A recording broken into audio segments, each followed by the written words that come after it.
Episode 92, Bluebird. On stage, Debbie continued to sing as well as she could, but she was struggling because of the severe pain in her stomach. Suddenly, the audience noticed that the singing dramatically improved as another person's voice overshadowed Debbie's.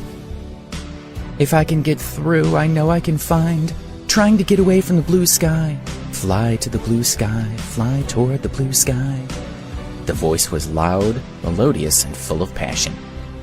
Melissa had danced over to her singing, and Debbie glanced at her gratefully.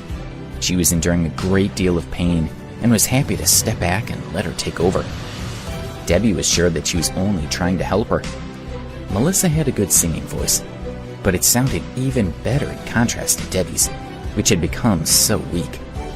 The audience and the judge's eyes lit up with relief, while Lee softly said, with a trace of admiration in his eyes.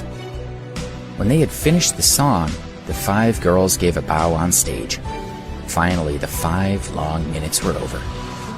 The moment the music stopped, Debbie's legs gave way and she fell onto the ground. This caused another commotion in the audience. Rita quickly helped her up, but Melissa, who was standing beside her, only smiled coldly.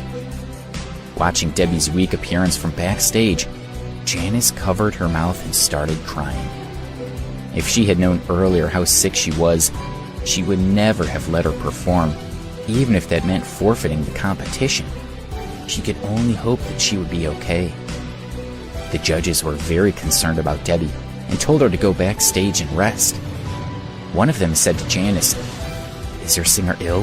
Hurry up and take her backstage to lie down. As for your score, I'm sorry, but thank you for taking part." The other 3 judges agreed. "Indeed, go back and rest. Your health is more important than the competition," one said.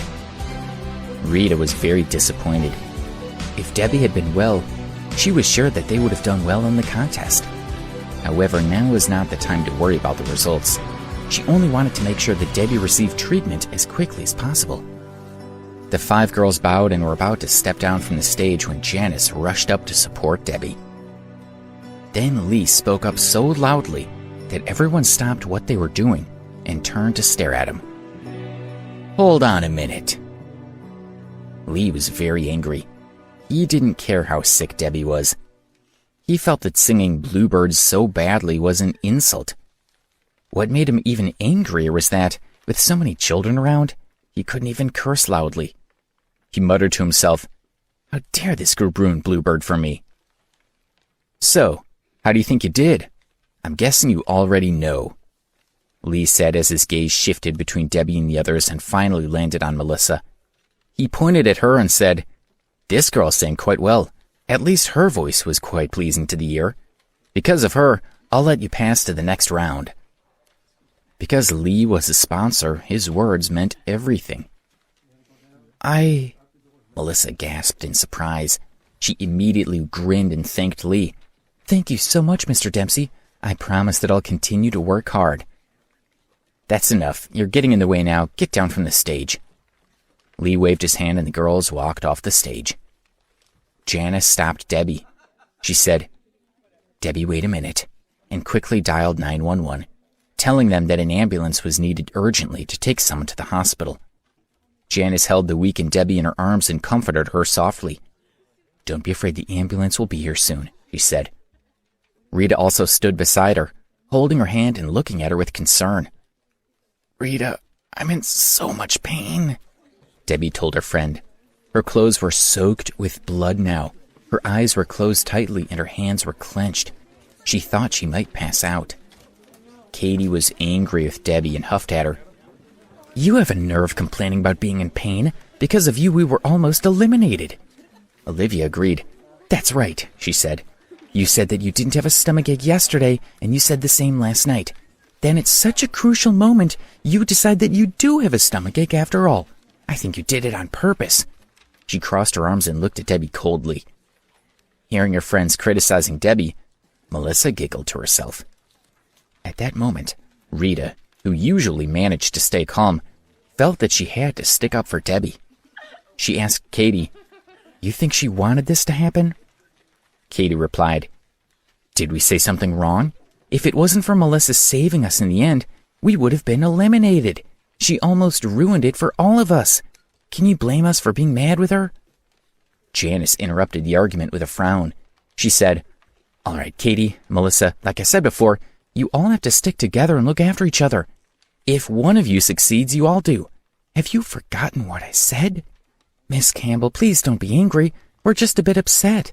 It's not surprising, but I promise we'll all calm down now," Melissa said as she walked over and persuaded Katie and Olivia to sit down. She wanted Janice to see her smoothing things out so that she would have a good impression of her. Debbie spoke up with great difficulty. "Miss Campbell, it's my fault. I'm the one who did wrong. Don't blame them. It's me. I was wrong." Hot tears once again flowed down her cheeks. She looked pitiful. Janice hugged Debbie and tried to comfort her. She said, "No, it's not your fault. Don't say that, and don't worry about anything." The talent show was still going on. Duke, who was lying beside Angelina, stuck out his tongue and started panting. Angelina knew that this meant he was thirsty. "Dukey, are you thirsty?" she said as she touched the dog's big head. Since she didn't want to miss the show, she needed to find someone else to take her dog out to get a drink. Because of Duke's earlier growling, the rest of the audience was keeping their distance. They believed that the dog was aggressive and wasn't going to get anywhere near it. Angelina pointed at a young man and instructed, "You, come here." "Me?" The man that Angelina was pointing to was Charlie Mason. He looked at his friends, but everyone else pretended to be watching the show. He secretly cursed his bad luck and walked toward Angelina with a frown. "Duke, you're not allowed to bark," said Angelina to the dog. When Charlie walked over to them, she pointed at him while looking at the dog and said, "Duke, this young man is going to take you for a drink. Be good and don't bite him." Charlie was scared and embarrassed. He had become a dog babysitter. He didn't dare to take hold of Duke's leash, but he also didn't dare not to. Angelina was Lee Dempsey's girlfriend and was not someone he could afford to offend.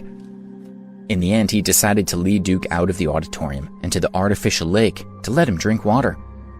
Thankfully, after listening to Angelina's words, Duke didn't bite him. "Perhaps he likes me?" Charlie wondered. Melissa, who was at the back of the auditorium with Katie, saw Charlie holding Duke and shouted at him, "Darling, why are you holding the dog?" As Charlie led Duke over to Melissa, other spectators screamed when they saw the huge animal approach. In the end, he persuaded Melissa to walk over to him instead. When he saw her frightened expression, he scratched Duke's head with his hand and said, "This is Auntie Melissa. You're not allowed to bite her." Charlie was enjoying looking after Duke, but Melissa was still too scared to get close. She looked warily at the dog and asked Charlie again what he was doing with it. He told her about Angelina telling him to take the dog for a drink. "He wants water?"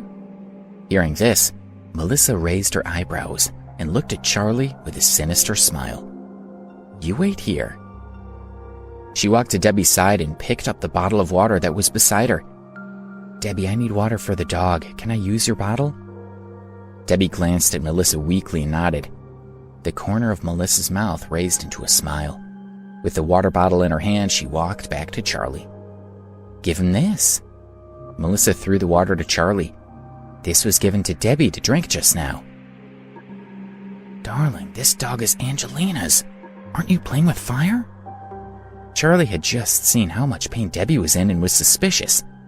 Melissa wanted Duke to feel the same pain. But if they did something to hurt him, they would have Lee to deal with. He didn't want that. It is indeed playing with fire, but it's not us who'll get the blame because it isn't our bottle of water. Melissa's eyes looked sly. "Quick, give it the water." Seeing Duke licking from the bottle, Melissa smiled. She took the bottle with what was left of the water and quietly placed it next to Debbie. Looking at Debbie, who was leaning against Janice with her eyes closed, Melissa sneered. "You sad loser," she thought. "You have no idea that this is just the beginning of your troubles." Charlie took Duke back to Angelina. 20 minutes later, while Angelina was whispering with Lee, Duke began to whimper. After another 5 minutes, Duke was lying on the ground, moaning and sticking out his tongue. No matter how much Angelina tried to comfort her, he didn't recover. "Duke, what's wrong with you?" Angelina touched the dog's head with a pained expression and looked at Charlie angrily. "You, come over here. What did you give him to drink?" "Nothing, just water." Charlie looked very scared. "Rubbish. He was fine before. Then you took him for a drink and he came back like this. Tell me what happened," Angelina said aggressively. Lee was also glaring at Charlie. Everyone around them was staring. There was so much noise coming from the small group that the director stopped the performance on stage and everyone looked over. I just gave him a drink of water from a bottle. The bottle belonged to one of the singers backstage. Honestly, that's all I gave him," Charlie said, trembling. "Garbage. You say you only gave him water from a bottle belonging to someone backstage?" Lee stood up and pushed Charlie back a few steps. "Take me to get that bottle of water right now. If anything happens to my dog, I'll never forgive you." "Of course," Charlie said with a frightened smile. Then he walked in front of Lee with his head lowered. Lee and Angelina walked after him, followed by other members of the audience. A small cart was used to push Duke behind them. When the performers backstage saw Lee arriving, they were all surprised and stood up one by one. Janice and Rita supported Debbie, but just like the others, they didn't know what was happening. "You gave your water to my girlfriend," Charlie pointed at Melissa. "Mr. Dempsey's dog drank your water and now he's really sick." "What?" Melissa screamed in fake surprise. She quickly said to Lee, "Mr. Dempsey, someone else gave me that bottle of water. It's not my fault." "Really?" Lee's gaze turned colder. "Did you tell that person you were going to give the water to my dog?" "Yes, I said that the water was for a dog, and you're the only person here with a dog, so she must have known that I meant Duke," Melissa said. "Who is this person?" Lee asked. Melissa's gaze shifted to Debbie, and she pointed at her. "It's her fault. She gave me the water."